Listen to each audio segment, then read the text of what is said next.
მოგესალმებით მეგობრებო. ეს არის YouTube არხი საფეხბურთო ნიუსები. დღეს ჩვენ ვიდეოში შემოგთავაზებთ ხელსხელ ტრანსფერებსა და საინტერესო მოვლენებს ფეხბურთში. თუმცა სანამ ვიდეოს ყურებას დაიწყებდეთ, მინდა გთხოვოთ რომ გამოიწოროთ ჩვენი არხი, რადგან ეს ჩვენ გვაძლევს ძალიან დიდ мотивაციას. ჩართოთ ზარისხილ კი რათა არ გამოგცეს ჩვენი ვიდეოები. მოიწონოთ ვიდეო და აუცილებლად გაგვიზიაროთ თქვენი აზრი კომენტარებში მომხდარ მოვლენებთან დაკავშირებით. ახლა კი დავიწყოთ.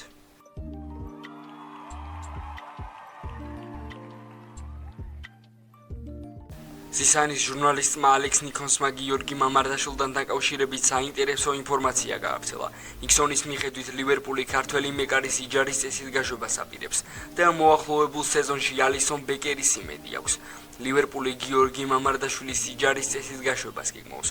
გასულ სეზონში ქართველმა გოლკიპერმა რამდენიმე თამაში ჩაატარა, თუმცა მოსალოდნელია რომ მომდევნო სეზონისთვის ახალ სახლს მოუძებნიან. მამარდაშვილის სოლიდურ თანხად შეიძინეს, თუმცა როგორც ჩანს კიდევ ერთი იჯარა იგეგმება.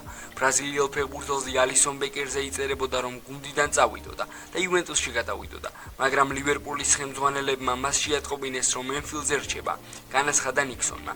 შეგახსენებთ რომ გასულ სეზონში მამარდაშვილმა წითლების მაისურით 20 მატჩში 34 გოლი გაუშვა. კარის მშრალად შენახვა კი მხოლოდ 3 ჯერ შეძლო. მას კლუბთან კონტრაქტი 2031 წლამდე აკავშირებს და ტრანსფერ მარკეტზე მისი საბაზრო ღირებულება 28 მილიონი ევროა. ელდესკომარის ჟურნალისტმა დიეგო ოტერომ გიორგი ქოჩორაშვილთან დაკავშირებით ახალი ინფორმაცია გაავრცელა. ოტერომ დაადასტურა რომ ქართველი ფეხბურთელი ხეტაფეს რადარზე იმყოფება და ესპანურ კლუბს მის მიმართ დიდი ინტერესი აქვს. ნახევარდასვის გასაძლიერებლად ხეტაფეს ფავორიტი გიორგი ქოჩორაშვილია. თავარ პრობლემას გარემარბის ფინანსური მხარე წარმოადგენს. ხეტაფესთვის ყველაზე მისაღები ვარიანტი ქოჩორაშვილის იჯარის წესით გადაყვანა და კონტრაქტში ხელშეკრულების გამოსყიდვის პუნქტი ჩადება. გარდა ამისა, ქოჩორაშვილით რამდენიმე ესპანური კლუბია დაინტერესებული და მის გარშემო შექმნილ ვითარებას აგვირდებიან. თავად ფეხბურთელს ესპანეთში დაბრუნება ძალიან უნდა, წერს ოტერო. ცნობისთვის სპორტინგმა ქოჩორაშვილი 5.5 მილიონ ევროდ იყიდა და მის სანაცვლოდ სწორედ ამ თანხის მიღება სურს. ხეტაფეს გარდა წარსულში ის ლევანტეს, ჟირონას, სელტასა და კასტელონს დაუკავშირეს. დაიწერა ისიც რომ ქოჩორაშვილი ოლიმპიაკოსის რადარზეა. რამდენიმე საათის წინ ზურიკო დავითაშვილის სენტ-ეტიენი ახალი სეზონისთვის მოსამზადებელი ეტაპის ფარგლებში შოტლანდიის დედაქალაქ გლაზოში გაემგზავრა, სადაც რეინჯერსთან ამხანაგურ შეხვედრას გამართავს. როგორც ფრანგული მედია იუწყება, გლაზგოში გუნდთან ერთად არ გაემგზავრებიან გუნდის ლიდერები, ზურიკო დავითაშვილი და ლუკას ტასინი. როგორც ფრანგულ ფუტ პირველი წერს, მოსალოდნელი იყო რომ სენტ-ეტიენს შოტლანდიაში რამდენიმე ფეხბურთელი არ გაყვებოდა. თუმცა დავითაშვილისა და სტასენის განაცხადს მიღმა დატოვება ნამდვილად გასარისკი აღმოჩნდა. ეს კი იმ გარემოებისკენ მიუთითებს, რომ ქართველი და ბელგიელი შემტევები სენტ-ეტიენს უახლოეს პერიოდში დატოვებენ და მათი გლაზგოში არ გამგზავრების მიზეზის ეს გახდა. რაც შეეხება ტრამვას, ეს გარემოება თავიდანვე გამოირისა, რადგან ორივე ფეხბურთელმა 2 დღის წინ გუნდთან ერთად სრული დატვირთით ივარჯიშა. შესაბამისად ტრანსფერი ერთადერთი ვარიანტია, რის გამოც შესაძლოა გუნდის მთავარ მწვრთნელ ზურიკო დავითაშვილი და ლუკას ტასინი რეინჯერსთან სამატჩო განაცხადში არ შეიყვანა. ასევე საგულისხმოა რომ ივლისში სენტ-ეტიენმა 2 ამხანაგური შეხვედრა გამართა და დავითაშვილს მონაწილეობა არც ერთ მატჩში არ მიუღია. თუმცა უნდა აღინიშნოს რომ ეს მხოლოდ ფრანგული მედიის ვარაუდია და რეალობა შესაძლოა საერთოდ სხვა იყოს.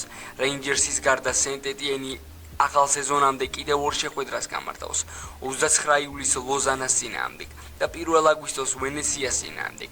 ფრანგული კლუბი ლიგა 2-ის ახალ სეზონს 8 აგვისტოს სოშასთან მატჩით დაიწყებს. ხვიჩა კვარაცხელიას პარი სენ-ჟერმენი ახალი სეზონისთვის მზადებას იწყებს. გუნდი პირველად გუშინ სამწვრთნელო ბაზაზე შეიკრიბა და სავარჯიშო პროცესი დაიწყო. პორტალ ფარის თიმის ინფორმაციით ლუის ენრიკემ თავდაპირველად 16 მოთამაშე გამოიძახა, რომელთა რიცხვშიც არ არიან ის ფეხბურთელები, რომლებიც მსოფლიო ჩემპიონატის ბოლო მატჩებში ითამაშეს. რაც შეეხება ხვიჩა კვარაცხელიას, ქართველი შემტევი ენრიკეს სიაშია და შესაბამისად გუნდთან ერთად ვარჯიში მანაც განაახლა. ლუის ენრიკეს განკარგულებაში შემდეგი ფეხბურთელები იყვნენ: მეკარეები, ლუკას შევალიე, საფონოვი, ლონგონი, ცველები, დევიდ ბოლი, ილია ზაბრანი, დიმიტრი ლუჩიე, ვილიამ პაჩო, ნახევარმცველები, ხალილ აირი, სენი მაილულუ, დრო ფერნანდესი, ლუკას ბერალდო და თავდასხმელები, ადამ აირი, ხვიჩა კვარაცხელია, იბრაჰიმ ბაიე და კვენტინ ჯანტაუ. მოსამზადებელი ეტაპის ფარგლებში პარი სენ-ჟერმენი 2 ამხანაგურ შეხვედრას გამართავს. 5 აგვისტოს მალიორკასთან და 8 აგვისტოს მანჩესტერ იუნაიტედის წინააღმდეგ. 12 აგვისტოს ლუის ენრიკეს გუნდი UEFA სუპერთასის მატჩი ასტონ ვილას შეხვდება. 16 აგვისტოს კი საფრანგეთის სუპერთასზე ლანსის წინააღმდეგ ითამაშებს. საფრანგეთის ლიგა 1-ის ახალი სეზონი 23 აგვისტოს რენისთან მატჩით დაიწყება. როგორც მოგეხსენებათ, UEFA-ს კონფერენც ლიგის მეორე საკვალიფიკაციო ეტაპზე თბილისის დინამომ ლიეტუის ჟალგირისის 3-0 მოუგო. მატჩის ერთ-ერთი საუკეთესო თორნიკე კვარაცხელია იყო, რომელმაც ბრწყინვალე დრიბლინგით შეტევა არაერთხელ გაამწოლა და მინდორი აპლოდისმენტების ფონზე დატოვა. კვარაცხელიას შესანიშნავ თამაშს არაერთი ცნობილი გამოცემა გამოიხმაურა. მათ შორისაა გერმანული ბილდი. PSG-ს ვარსკვლავისმა ყველას თაბუროს ახავს. თორნიკე კვარაცხელიამ PSG-ს სუპერ ვარსკვლავის ხვიჩა კვარაცხელიას უფცროს მაძმამ კონფერენც ლიგაზე თბილისის დინამოს შემადგენლობაში საკუთარ თავზე დიდი ყურადღება მიიქცია. ლიეტვური კლუბის ჟალგირისის წინააღმდეგ გამოსვლისას ქართველმა ტოპ-ტალანტმა ისეთი თამაში აჩვენა, რომელმაც მისი ცნობილი ძმა გაგვახსენა. მარცხენა გარემარბი ფლანგზე გამუდმებით აქტიურობდა, თამამად მიდიოდა მეურვესთან. ერთ-ერთზე და თავისი სწრაფი დრიბლინგებით მეტოქის დაცვა სასოწარკვეთაში ჩააგდო. მის ცნობილ ძმასთან პარალელები აშკარა იყო. ზუსტად ისევე როგორც ხვიჩას თორნიკესაც უყვარს რისკი და სისწრაფის ხარჯზე მცველებს მარტივად უკან იტოვებს. თორნიკეს განვითარებას მიუხენის ბაიერნის დიდი ხანი ათვალს ადევნებს. მასში გერმანიის რეკორდმაისტერის კამპუსი სინჯები გაიარა. მაშინ სპორტულმა დირექტორმა კრისტოფ ფუირონდმა დაადასტურა, რომ ქართველი მიუხენში ვარჯიშობდა და ერთ საკონტროლო მატჩიც კი მიიღო მონაწილეობა. იქაც შემტევმა ფეხბურთელმა ძლიერი შთაბეჭდილება დატოვა. ბაიერნის ლეგენდის კლაუსის გლობალური აკადემიის წინააღმდეგ 17 წლამდელთა შიდა ტესტ მატჩი თორნიკემ საბეჭდავი გოლის გაიტანა. მიუხენელმა სკაუტებმა მას დიდი ტექნიკური პოტენციალი დაუდასტურეს. თუმცა მიუხენში მყისიერი ტრანსფერი შეუძლებელია, რადგან თორნიკე ევროკავშირის მოქალაქე არაა. ამიტომ 18 წლის იუბილემდე მას ბაიერნში გადასვლის უფლება არ აქვს. მიუხედავად ამისა, ეს მარგალიტი მომავლისთვის ერთ-ერთ მთავარ კანდიდატად ითვლება. წერს გამოცემა. ლივერპულმა PSG-ს თავდასხმელის ბრედლი ბარკოლას შესაძლო ტრანსფერის თაობაზე მუშაობა დაიწყო. როგორც სატრანსფერო ინსაიდერი ბენ ჯეიკობსი იტყობინება, მერსისაიდელებმა ფეხბურთელის წარმომადგენლებთან მოლაპარაკებები დაიწყეს და ცდილობენ წინასწარი კონტრაქტი შეათანხმონ. ფრანგი ვინგერი მერსისაიდელთა საზაფხულო სამიზნეების სიაში მოწინავე პოზიციაზე ინაცვლებს.